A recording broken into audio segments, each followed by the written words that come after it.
I'm guessing, conferred with the Department of Justice, because you're named on this lawsuit, sir. These are all the transactions from the president as well. That I'm going to ask you this next question as well. Or is this only for President Trump and his affiliates? Senator, do you have specific knowledge that President Trump's being audited? Sir, I have specific knowledge of this addendum that you don't know a damn thing about. That is for the Department of Treasury that your lawyer at the Department of Justice signed you up for. President Trump and his kids and anyone affiliated with him, I don't know if it's current wives, former wives, people that just did transactions with him, they're off scot-free. That, that has a new ring to it, this thing, scot-free, because the Department of Treasury and the IRS is not going to go after him, sir. This is wrong. This is lawless. You're telling me as the Secretary of U.S. Treasury, you don't know that the President of the United States, who I think you work for, got a sweetheart deal from the Department of Justice, who's your lawyer. I do know. You're in line for the presidency, Scott. Scott, you should apologize to the American people for fleecing them and giving this away to Donald Trump, man. That's what you should do. Something truly snapped inside that hearing room. You could physically feel the atmosphere shift the exact second Senator Ben Ray Luján leaned forward. You could practically watch Scott Bessent's face completely collapse. The man who commands the IRS, the figure sixth in line to the presidency, instantly looked like a guilty schoolboy caught stealing from the cookie jar. This is the hypocritical crowd that endlessly lectures America every single day about strict accountability, claiming nobody is above the law. They preach rigorously enforcing all laws concerning the protection of classified information, yet the absolute second the spotlight hits Donald Trump, those rigid rules instantly evaporate. While regular hardworking citizens are viciously crushed by the IRS over a few $100s, the most powerful man in America and everybody orbiting his inner circle receives a golden free pass funded directly with your tax dollars. When we finally drain this Washington swamp, they will answer. Today, the man running the Treasury merely sits there with darting eyes and a cracking voice, desperately pretending this catastrophic scandal is somehow somebody else's problem. But it only grows darker from here because what Senator Luján just ripped open is merely the very first layer. Just wait until you see how deep this corrupt sweetheart deal truly runs, and exactly who else remains shielded. Thank you. Senator Luján. Thank you, Mr. Chairman. Secretary Bessent, should Americans who illegally evade their taxes be investigated and prosecuted? Yes. Secretary Bessent, should people and organizations facilitating money laundering for Iran, North Korea, or Hamas be prosecuted? Yes. What about laundering money for Mexican drug cartels? Yes. Should a person who traded and profited on insider information be prosecuted? According to the law, they should. Appreciate that. Mr. Secretary, as a result of President Trump's $10 billion lawsuit, the Department of Justice, on behalf of your department, settled with President Trump by creating a $1.776 billion slush fund to pay for his supporters and criminals. Were you either directly or through your staff asked to sign the original agreement? Again, Senator, you were not here at the early part of the meeting. I saw you on TV. Well, congratulations, and you would know that I'm unable to answer those questions, and they should be referred to Mr. Secretary. Senator Ben Ray Luján opens the hearing not with a blatant accusation, but with a brilliantly laid trap. Methodically, he corners the Treasury Secretary into admitting the absolute obvious. Wealthy tax cheats must be aggressively prosecuted. Money launderers for Iran, North Korea, Hamas, and the cartels? Prosecuted. Greedy insider traders? Prosecuted. Luján expertly secures 4 definitive yeses on the official record, forcing a public admission that the rule of law strictly binds everyone equally with 0 exceptions. Then Luján suddenly drops the $1.776 billion settlement bombshell, and the room's temperature instantly plunges. The moment the spotlight shifts, those rigid rules vanish. The man overseeing the powerful IRS cannot answer a single direct question regarding a massive, unprecedented deal signed entirely under his own department's name. Ask the Attorney General, he repeatedly deflects, acting as if the United States Treasury Secretary is merely a helpless, uninformed bystander wandering inside his own agency. Bessent scrambles behind rehearsed talking points, claiming he will only take one question due to ongoing litigation before defensively pivoting. He desperately praises Donald Trump as a great American enduring a decade of relentless government weaponization and illegal tax leaks. Declaring that no citizen should be politically targeted, Bessent cowardly hides behind the Department of Justice, officially punting all accountability to Acting Attorney General Todd Blanche.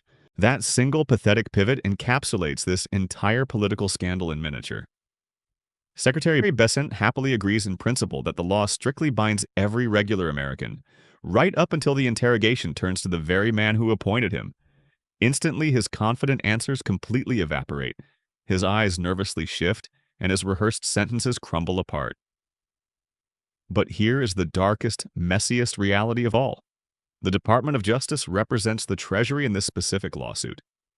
This means Bessent's own lawyer, Attorney General Blanche, is the exact person directly negotiating a staggering settlement that personally enriches the president who appointed them both. When Bessent nervously claims, "I wasn't in the room," it provides absolutely zero reassurance to the public.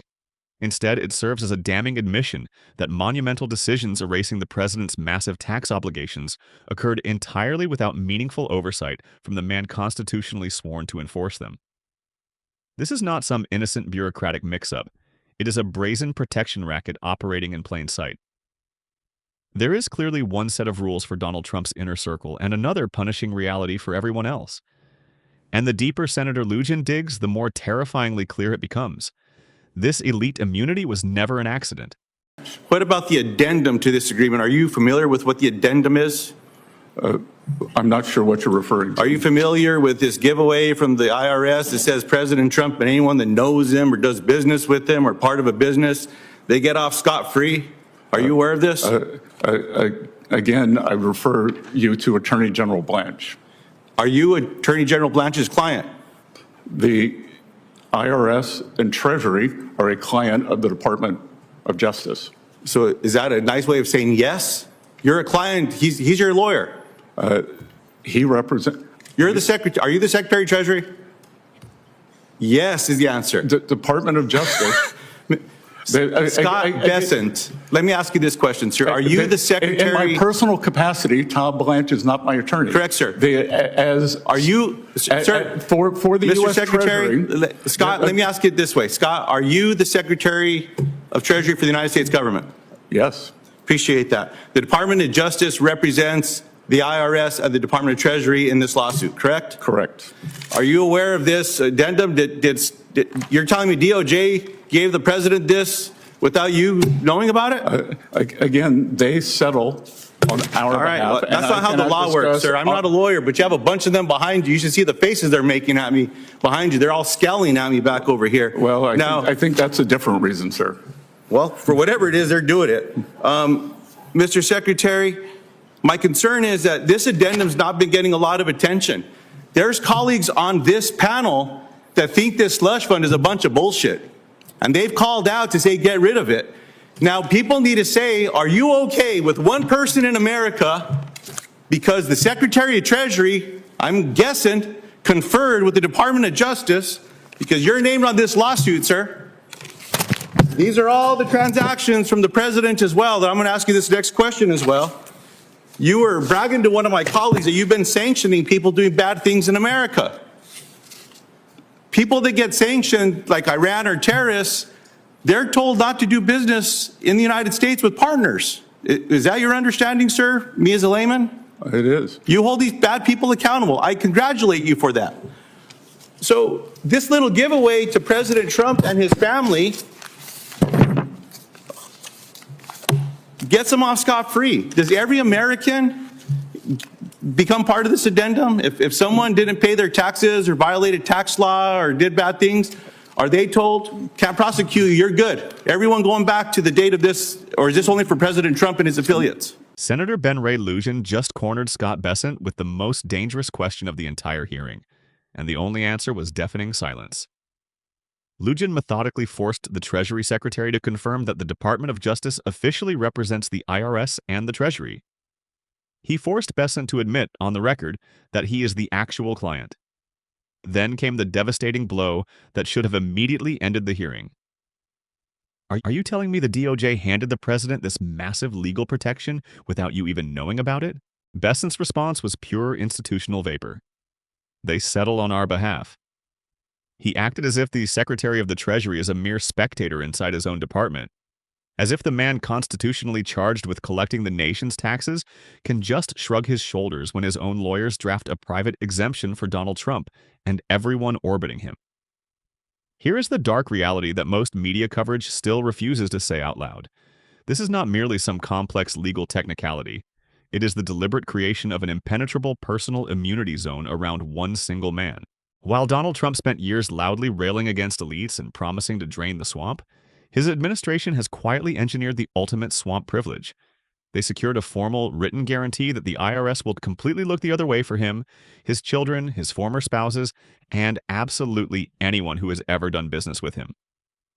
The exact same president who demands maximum ruthless punishment for everyone else has essentially secured himself a permanent, ironclad get-out-of-audit card, paid for by the very department he directly controls.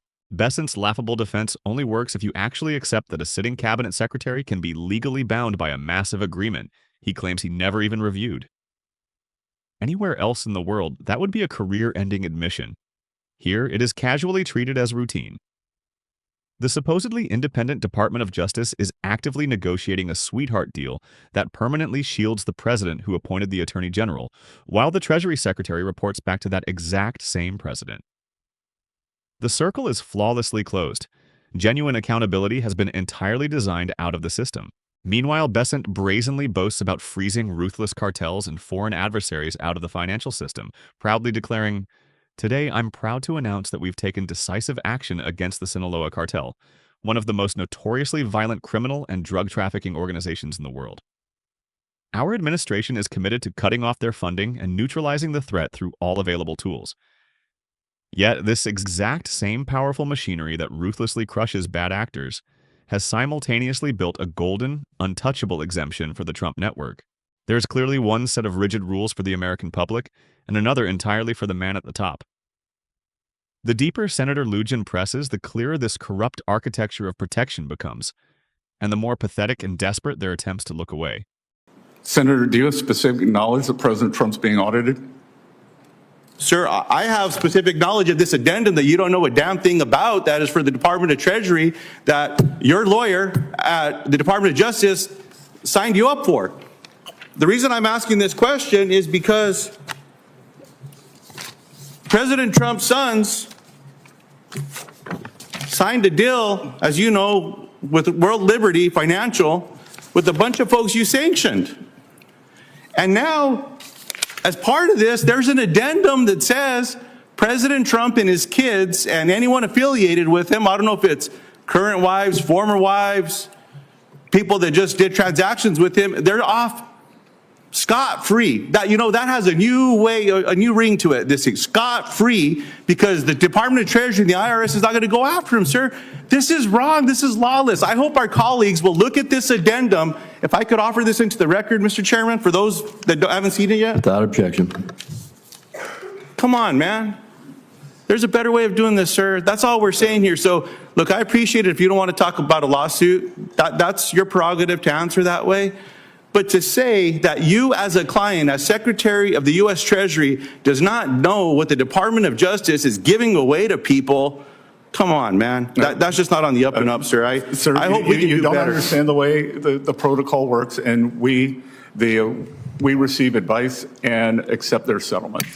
You're telling me as the Secretary of U.S. Treasury, you don't know that the President of the United States, who I think you work for, got a sweetheart deal from the Department of Justice, who's your lawyer. I do know. You're in line for the presidency, Scott. I do know that the President of the United States and 400, many of his employees had the largest tax leak in history. And I know. Here's his filing, sir, of all the insider trading. Right here. Do you want to apologize on behalf of the American government? Scott, you should apologize to the American people for fleecing them and giving this away to Donald Trump, man. That's what you should do.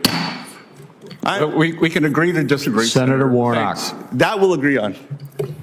This is no longer about a single isolated hearing or one obscure legal addendum.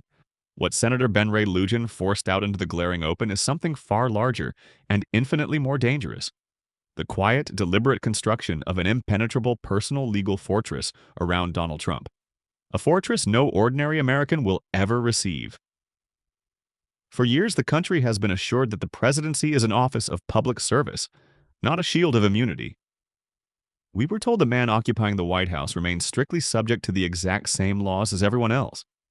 We were promised that tax enforcement, rigorous financial accountability, and the equal application of the rules were absolutely non-negotiable. What this unprecedented settlement actually reveals is that those sacred principles were instantly negotiable the very moment they collided with the financial interests of one specific family. Donald Trump did not merely benefit from a lucky, favorable outcome. He received a permanent structural advantage hardwired directly into the machinery of the federal government itself. While millions of hard-working citizens face terrifying audits, crippling penalties, and ruthless prosecutions for infinitely smaller infractions, the most powerful man in the country and the inner circle orbiting him were openly handed a formal, sweeping exemption. That is not leadership. That is the blatant conversion of public power into private protection. The sheer hypocrisy is absolutely staggering.